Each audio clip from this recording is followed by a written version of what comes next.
Alright guys, welcome to our Spoken Vibes, and today me and my girlfriend just got so much to say.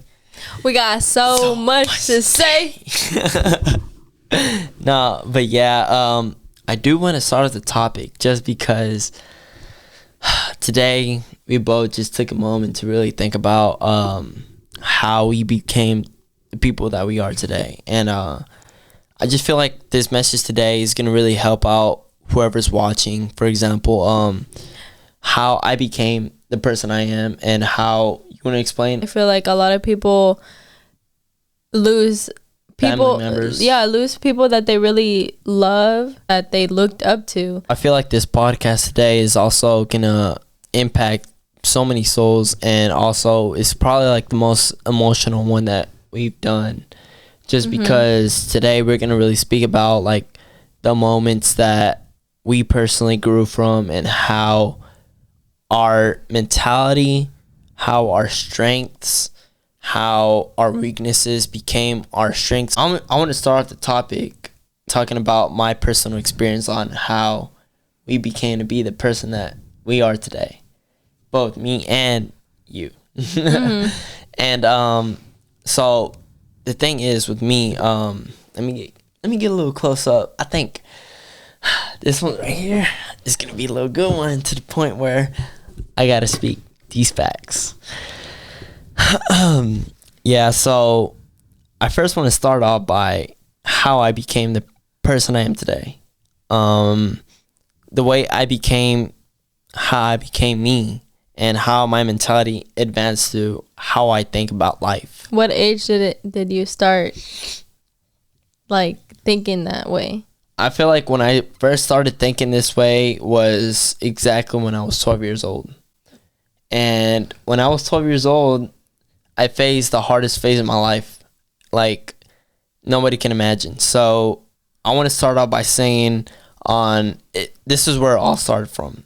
Literally all started from. It happened in 2012, on December 24th. So 12, 24, 12. And so fuck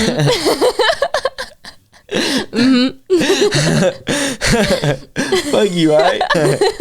No, but yeah, so December 24th, 2012, that's when I realized how life is. And that's when I realized life is real. And what happened on that day, on that moment, so it was a good afternoon, with every Mexican family. It was Christmas Eve. Christmas Eve. Mexican families always make tamales. They make all this. Menudo. All that. All that, literally.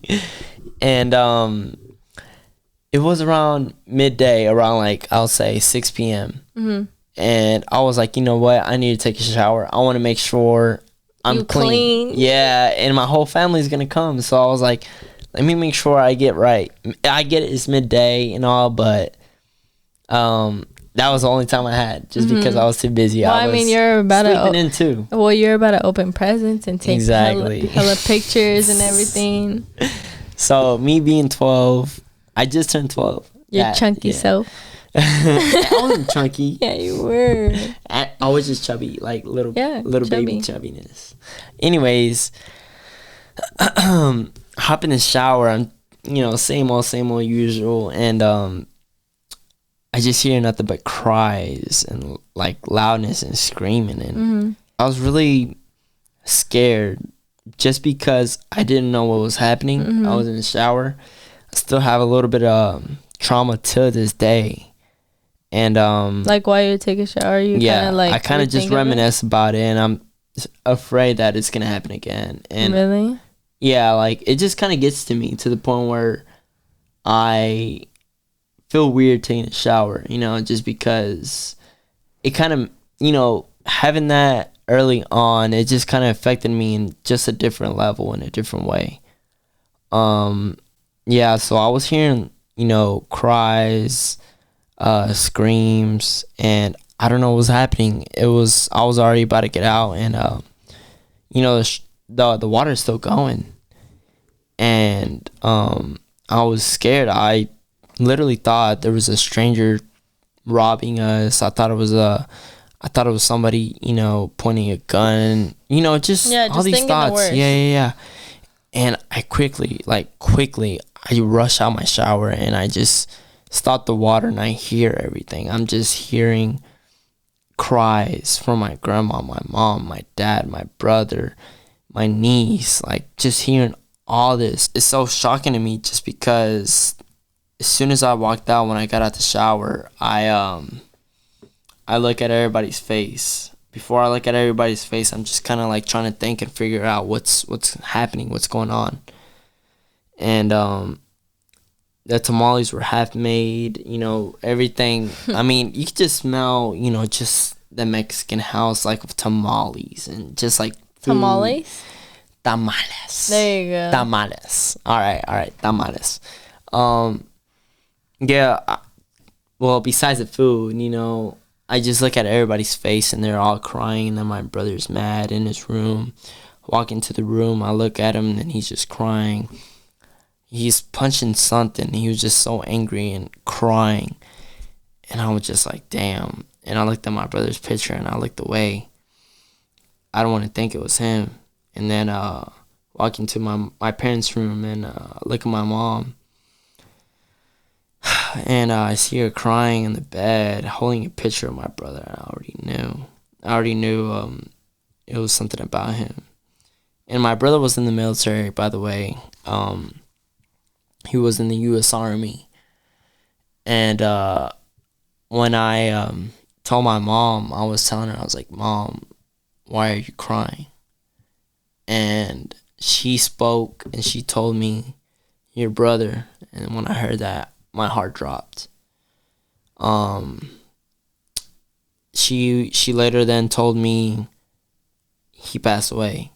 And when I heard that, I couldn't believe it. I automatically, in a snap, just started crying. And it hit me so hard just because I looked up to him. Every Christmas he'll come over and, get drunk on Christmas and, celebrate. Just because, this is the only opportunity he has to really celebrate with his family, his loved ones, his daughter, his wife, all in one. And knowing that you hardly see your family, a year kind of hurts. So you just got to celebrate as much as you can, because don't get me wrong, when you get drunk, that's when the real you comes out of you. And he would tell me, I remember this one time, he told me, he came over for Christmas and he was like, hey, if you want me to come back, go ahead and tell my mom to come pick me up from my girl's house, or my girl's parents' house, and I'll come through and I'll celebrate Christmas with y'all. And I was 11, 10 years old. But those moments still from today, I still remember him like it was yesterday. Just because he's the one I looked up to through it all. Just because I saw how perfect his life was. I saw how meaningful he meant everything he said. And so that day was Christmas Eve, and it was at least 12 a.m. He spent Christmas with his girl, his wife, and I told my mom, I was like, hey, Mom, let's go pick up my brother. She was like, why? It's late already. He's probably asleep. I was like, no, let's go. He told me to come tell you to let's go pick him up. And she was like, this late? I was like, yes. He told me to go tell you that to pick him up at this time. Just because he wanted to celebrate Christmas with us. Come on, Mom, let's go. And my sister was like, Ay, Alexis. Yeah, and then they were like, yeah, Mom. That's my sister got on my side. She was like, yeah, Mom, come on, let's go pick up my brother. We hardly see him. He's in the military. Let's just celebrate with him. I feel like he deserves to have us time to time. And we want to go pick him up. We're on the way down there, and then we're like, we're just jamming to some music, talking about how, all the moments and all the memories he had about the war, what he saw, what got him, and oh, I did this, I did that. Trust me, I saw some crazy things down there. He has so many stories, new stories every day. We linked up with him every day. And we want to go pick him up. And after that, I was in the back seat on our Ford F-150, the one truck we have, that old truck. And it was my sister on the passenger, my mom driving. And he came in the back seat and he was like, "Hey, little bro, you know, I could buy you anything you want." He was drunk. And he was like, "I could buy you anything you want. I could get you like 4 to 5 PS4s, you know," or I don't know. It was like the latest model, you know, latest model of the PlayStation. And he was like, I could get you all this. Like, don't worry about that. All the money doesn't even matter to me. I got the money to support you and, you know, make you happy because I know you work hard for this stuff. And he was like, "You know what, little bro?" And I was like, "What's up?" And I can just smell his breath of beer, but I didn't care. I wasn't fazed by it. I didn't care. And he kissed me on my cheek and he was like, "Hey, man, I just wanted to let you know that I love you. I love you, and you're my favorite brother just because I love how much attention you give me and how much you care." And I was like, wow. And me being little, this moment really, really, really stuck with me throughout my life. It's so crazy to me because, like, that's what built my character as in, like, the person I am today. Like, knowing that I lost somebody who really, really I look up to, the only person I looked up to as in, like want to become. A role model. Exactly. He was, like, literally my role model. And everything he said is just, like, I really took it. Yeah, to the point where you, like, even thought about going to the military yourself. Yeah, he did. He literally would talk about, like, yeah, going to the military is fun. You should do this. He literally convinced me, my brother, and so that just is so crazy to me, like, knowing that happened just because, like, knowing the fact that I had to face that, see that, and grow from that in a certain way, it just really shocks me just because I had to learn that type of way. I had to learn that way, you know what I'm saying, to really become me and to grow from this situation instead of holding me back and thinking like, "Oh, my brother passed away, let me go ahead and be sad." Well, yeah, there's moments where I do take those moments, don't get me wrong, but that's not what he wants. He wants to see true potential, true consistency, true hard working, the way he wanted to show his picture. You know, he left home, his daughter, his house he never stepped foot in. He literally built that house from the ground up. He never stepped foot in that house. He never, he was never able to be there with his wife, his kid, into his future home that he got. And it kind of shocks me knowing that his daughter would never see him be what he really wanted to show, just because she's never gonna be able to be like, "Oh, my dad's here, you know, my blood dad is here," you know what I mean? Yeah. And so it kind of really puts me in this position where I gotta lead the next route. I gotta be the one to stand up and take the stand and take the bullet. You know, now that I am here today, you know, making this podcast, I feel like with him, he's the one that made me do this podcast. He's the one that put me in the shoes to say this stuff. He put me here today to really speak about his true word and his true meaning about life and how I personally grow from his situations on how I become the person I am as in a new character. Yes, there's stuff that I did do that I do regret, but at the end of the day, I learn from those mistakes that I've done and grow from it just so I can be a better me, you know, a better me and a better person to society, to people who need more love and appreciation. There's people out there who never felt a way before. I met friends, you know who my friends are. I met friends who didn't think that they had anything. They didn't think that they had support and guidance. They never thought that me this popular so-called kid in high school was gonna have them as a friend. And and I'm not at all a cocky person. I like to make everybody feel comfortable, no matter how different you are, no matter how bad or fucked up you had your, childhood experiences. I like to make them comfortable and make them feel like they're at home when they're talking to me. Just because, why would I judge somebody for their past when the present is now, and the way they treat me, if they treat me good and I see it, I'm going to treat them good as well. I feel like I'm the same way. Because, like, I don't like people to think that I'm a rude person or, like, a stuck-up person or, like, a cocky person in a way. Because I'm not like that at all. And then when people do talk to me, I'm You're nice. An open soul. Yeah, like, I'm like, oh, my God, like, she hit me up. Oh, my God. I never thought she was going to talk to me. I never thought she would talk to me because I thought she, like, hated me. Because, like, I'm a friendly person. Like, I'm not trying to make them think that I'm a stuck-up person. And make them think that you're a better person than them. exactly. Because I'm not. We're all equal in we all go through way. Stuff. Exactly. Yeah. I also wanted to talk about, you did have a point of view as in how you became you with your uncle, right? Let me go ahead and hear that out. I think that people also want to hear something out about you, how you became to be the person you are, when how he really impacted your life at a young age, and how you became to be the person you are, and how he taught you and showed you hints that he's still around and still guiding you as a guardian angel.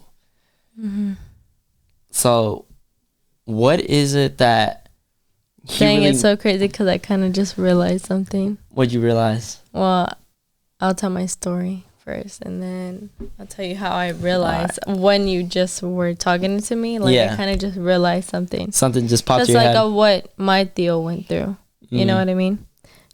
You know what he went through, right? Like, do you know how he passed away or no? I do. Oh, okay. So my Theo passed away when I was 12 or 13. It impacted me, obviously, but now that I'm realizing it, when you started talking about, like, bringing up my Theo, I was like, dang, like, the way that he passed away and how I've went through stuff in my life, it's kind of, like, relatable in a way. Yeah. Because the way that my Theo passed away was through addiction. So, he was living in my abuelo's house, and like one of my other Theo's family members found him, like, laying on the floor. And I just remember we were at Topgolf, me and my mom and my stepdad. We were at Topgolf, and my mom texted my Theo, like, hey, like, come to Topgolf, like, we're at Topgolf. And my Theo didn't respond. So, like, by that time, like, my Theo was already, so he didn't respond. And then we were just at Topgolf, right? Didn't think much of it. No, but I didn't know my mom texted my Theo.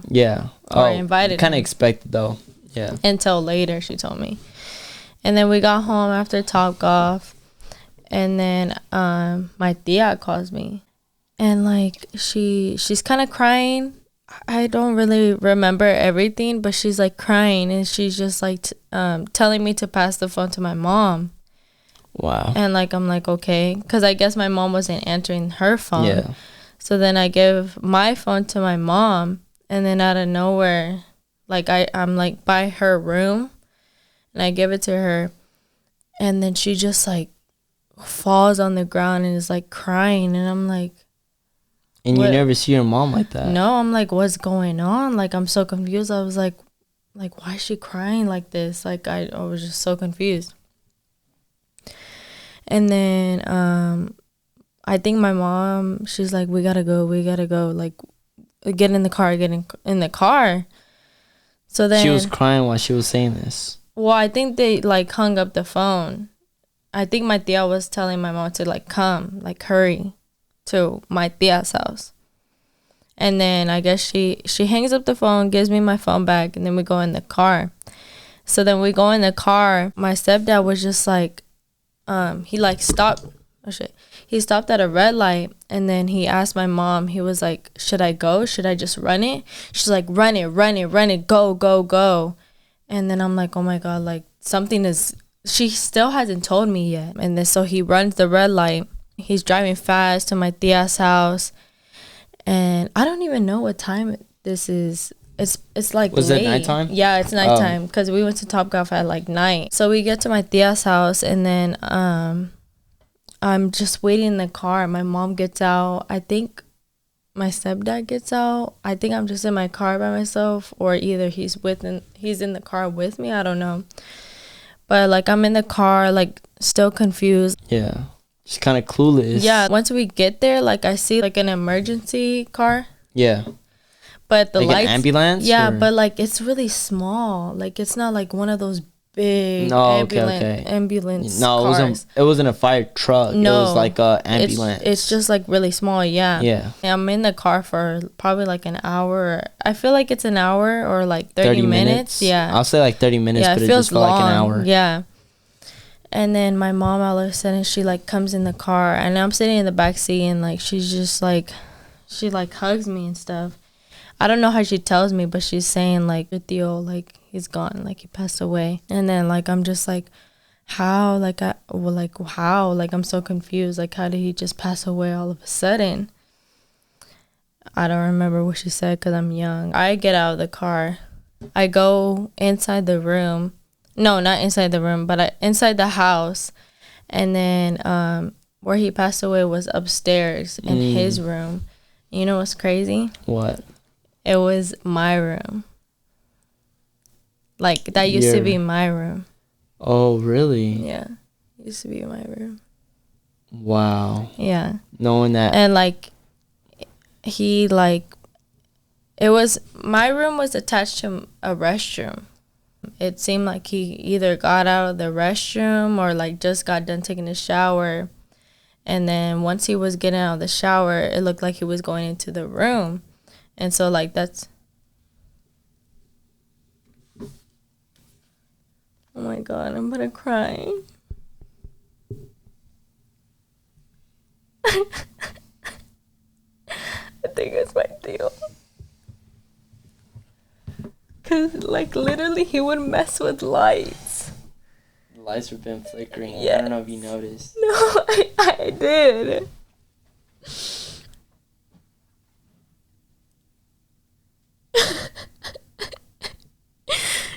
Definitely him.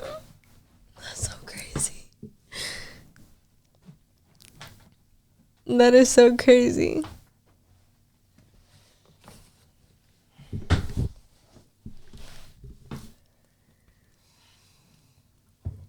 This is like probably like the deepest podcast that we ever done, honestly. And this one really does come from the heart. It's hard for me personally to speak about this just because of how hard it hits my soul. As you can tell with my girl, does it ever turn off?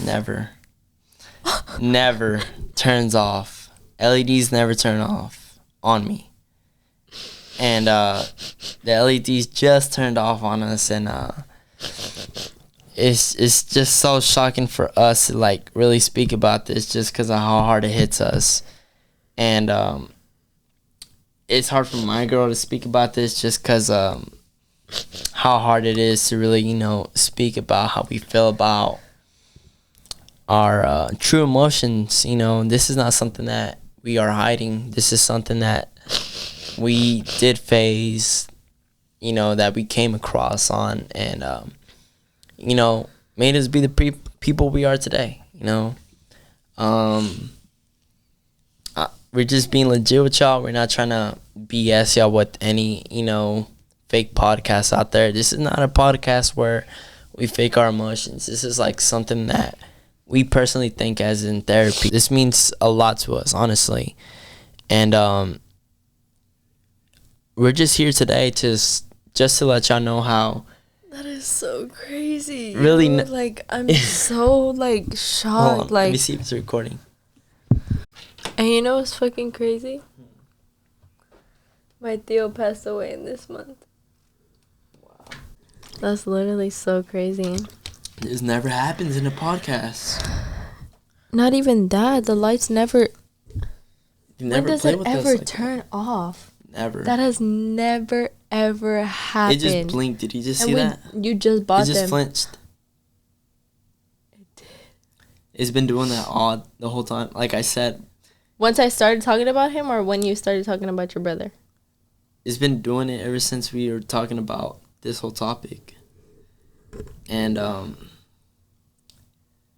like I said, it's definitely them, because I have a backstory to this. Like I said in our prayer, you know, my grandma, my brother, your Theo, all in this room right now, you know, being here, you know, letting us speak about how we feel and how they helped us grow. This is so crazy. Like, this is literally so crazy. Like, I'm so glad. Like, you don't know how, I don't know. Makes you feel? Like, this makes me feel like the fact that I know that he's with me, you know? Yeah. It's just that energy so presence. Good. Yes. That's how you know, like, stuff like this ain't fake, you know? Stuff like this is made up. This is something that, like, is real. And, I mean, to whoever doesn't believe, I mean, of course. I mean, I feel like they have their own beliefs, which is fine. But we're talking about what we believe in. And so, it doesn't matter. We're just speaking. My mom tells me this afterwards, but apparently, like, he overdosed or, overdosed and was found, like, laying on the floor, in the restroom floor. Like, it seemed like he was walking out of the restroom, going into his room. And how they found him was my tia's husband, which is my other Theo. So my Theo's brother, because he lived there at the time. And he was living upstairs also, which that his room was connected to that restroom. Oh, okay. You know what I mean? Yeah, so they shared restrooms basically. So there was two doors. Okay, so one entering from a different room, the other one entering from a different room. So there's two rooms, right? And then there's two doors into that restroom. Yeah. So he was trying to go into the restroom, right? But it was locked because obviously my Theo was taking a shower, so I guess he locked both doors. So then he was like, "Oh, I gotta use the restroom." So then he got out of his room, and then he went into my Theo's room, and then the door's unlocked, and then he just finds him there, and then he obviously calls my tia or my other Theo, and then that's how they found him.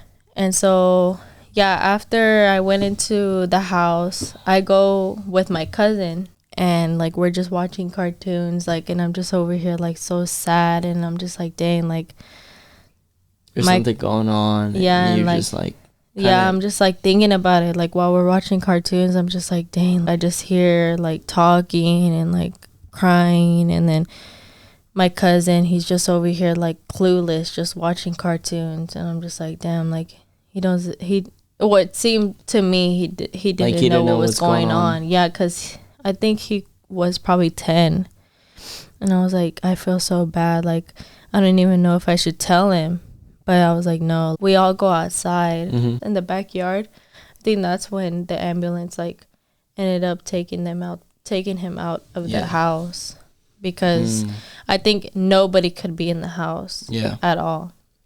Oh, yeah, that makes sense. Yeah. We're just, like, all out there crying. Like, it was so depressing. Like, it was so crazy. I can't even imagine. I could just picture it in my head right now. I'm just, like, thinking, like, a house, ambulance right there in the front parking. Exactly. You in a room, dark, and all you see is a TV with cartoons. It was dark. It was dark, and it was just, like, the TV bright. Exactly. Bright. And I'm pretty sure you're just hearing out, like, your trying mom, to listen, your tia, your trying to tios, listen, like yeah. all the speaking going on in the background, and just kind of like in shock. Like you're just in that moment, you're just like, you don't know what to do. Yeah. I could just imagine, like, you know, just kind of confused, you know, at a young age, early teens, honestly, like you were saying, and you're just kind of shook, you know what I mean? And so, like, I'm kind of just backing that all up and just, like, kind of, you know, picturing everything, kind of just focus on all your uncle, and you just don't know what literally happened. And being a kid, you want to know what's going on, you know? You want to be nosy. And like, you want to be one of the adults and be like, exactly, tell me, I want to know. And then with the, you know, with the adults, like, slash parents, you know, tias, like, you know, at your house, they don't want to tell you just because they don't think that you would understand, just because you're still a kid, and they don't want to put that thought into your head. And the older you get, the more you visualize it, you know what I mean? And what were you going to say? But yeah, like when we were outside, like when it was, you could kind of see like it was this, not the sun was coming up, but it was just getting brighter. And like it was just like a foggy night. And like there was so many clouds like everywhere. Like it looked like it was about to rain, like just gray clouds. And then in the background, like it was dark. So to kind of back that up as in how it can relate to the cloudiness outside. Oh, I already know. Exactly, because I speak about this all the time. Usually, for me, whenever I knew it happened when my brother passed away, it was a cloudy day too. It was a cloudy day. It was about to rain. And literally every time they did a memorial, his burial, his just funeral anything home, about him, anything important about him, it would rain, no matter where, when. Yeah, and every time it rains, I feel like it's him letting me know that he's trying to tell me something, you know? Instead of me personally, like with the weather, instead of thinking a rainy day is a bad day, I kind of think about it as like a rainy day. Bet. Let me go ahead and think on what I'm doing right now, and let me just reminisce and think about what I got to fix on myself, and what is he trying to really tell me and let me know, my brother. And I use those moments to build me up as a character. I use those moments to not think about sadness, not think about a lazy day as in like, oh, it's rainy. Not gonna do anything today. Nah, yeah, for real. And instead of thinking like that, I think about it like, all right, bet. This is a moment for me to focus. This is a moment for me to be alone in my room, alone, just doing something. But even like when it does rain, like for you, you notice like you're either going through something, and then you're like, this is a sign, like to like push that negative like past and like make it a positive. Yeah. And I feel like with that, it builds my character, and it builds my character as in like progressing on my mind, coming back into reality, knowing that I got to progress on something, you know, because like you said, it is usually a mistake where that happens, literally. And sometimes we just be mistake driving your or car. like something that's like bothering you so much, exactly, to the point where you're like, and then it just out of nowhere, it rains out of nowhere, and you're like, and then I'm like, it's a sign. Yeah. And it's always literally a sign. It literally is. Because then the next day or like a couple hours later, it's stops. A good day. No, it stops, but you're like, you like push it aside, and you're like, you have a good day afterwards, because you're like, all right, I need to get my shit together. Yeah. And also for like, I'm not gonna lie, with the negativity, that also leads up to the negativity. At the time when I was in early teens, high school still, my mentality was not developed completely on how it is now. And I feel like when I was in school, I was too busy thinking about materialistic things. I was thinking about the clouds, the nice things, the nice clothes, the nice cars, just, you know, thinking about dumb stuff that I shouldn't really care that's gonna matter. Hey, I had to face it to learn, though. I'm not gonna lie, I had to go through it to learn. And so what I feel like, me facing those stuff, I feel like it built me up to be thinking about more things in a humble situation. That's when I came to reality and thought, when I got out of high school, got baptized, that's when it really hit me. It really hit me as in, I got to step it up. I got to do things that others don't do. For example, reading books. I get it. Reading could be boring, but it's only boring if you're reading the things that don't matter to you. Mm-hmm. Reading the things that you love and matter to you, that's where you love to read. That's where you love to read. Yeah. And that's why a lot of people focus on reading, because school teaches you read boring things that are not going to matter, that are irrelevant. Exactly. And that's how people don't grow. Mm-hmm. And that's how their brain develops. They think about a book, it's like, wow, it's boring. It's not going to lead me nowhere. But once you read a book on what you love, that's when you realize you love reading. And that's how I became the person. As in, like, reading about all these entrepreneurship books, mental growth, financially, like, you know, being stable with stuff. This is where it taught me how to really develop my brain and think about the future, not the present. I'm not even gonna lie. When I read that book, what is it called? Don't touch my cheese. Don't touch my cheese. Shit, honestly, I had fun, like, reading it. No, Who Moved My Cheese? There we go. Who Moved My Cheese? Yeah. When I read Who Moved My Cheese, honestly, I was kind of interested in it. Like I liked reading what I was reading. Yeah, because it wasn't boring to me. Yeah, Mm-hmm. It wasn't boring to me, and I was, like, imagining things, like, in my head, like, it developed. Okay, yeah. But, like, versus school, yeah, that never fucking happened to me. You know what's so funny? Me. Yes, you. That day that I told you, because we ate at that sounds good right now, Perry's. When we ate at Perry's, we ate at Perry's Steakhouse, and what's this? No, Perry's Steakhouse is something else. No. Well, we ate at Perry's. Long story short, and we got home. We were already feeling bloated just because we were so full. I was like, I don't know if I want to read. Yeah, and we were like, we gotta read. As soon as we get into my house, we gotta read.